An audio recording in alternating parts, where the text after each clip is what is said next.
Well, I think I'm typical of a lot of men my age. We don't want to come to the realization or admit that we need assistance with hearing, or maybe bifocal or trifocal glasses. Nobody likes to make those adjustments. It happened a little bit at a time over a long period of time, and I found myself having real difficulty in restaurant situations or in church situations where there's a lot of outside noise.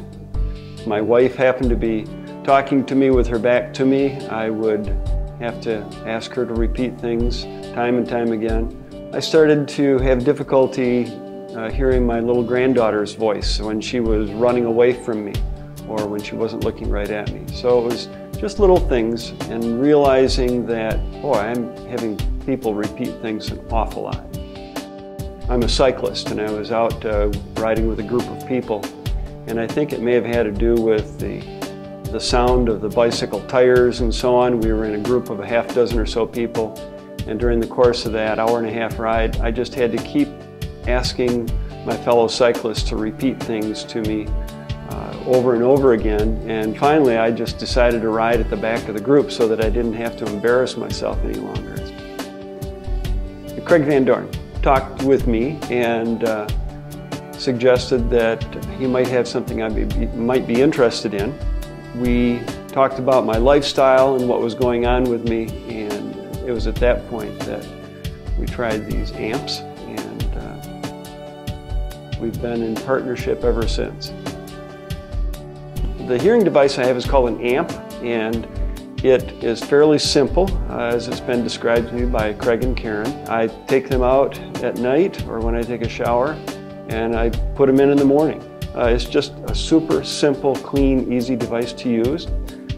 They have a little plastic or rubber casing that it fits into with a little tab on it, and that's all it is. It's black, so I think that from the side it just looks like that dark cavity that goes into my ear.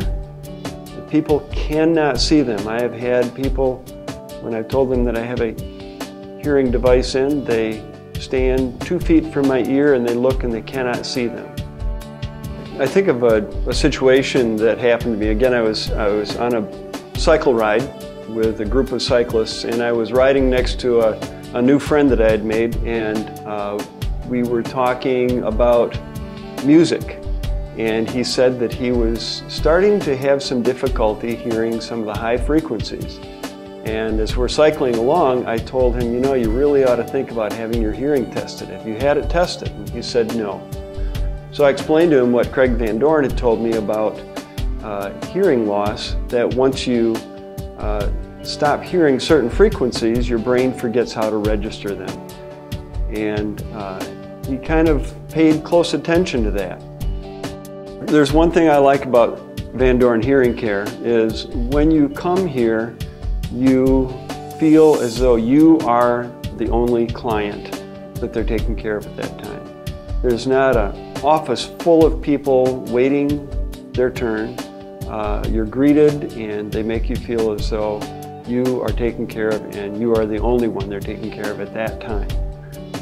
Their expertise is just phenomenal. I think Karen and Craig keep up on all of the latest research and techniques and products. It's amazing some of the things that they've shown me that are on the market right now. The last thing I would say about Van Doorne Hearing Care is they have the best chocolates that they offer you when you come to see them. That's probably the #1 reason I come, is for their Lindt chocolates. My name is David, and I've been a client of Van Doorne Hearing Care for a little over a year now.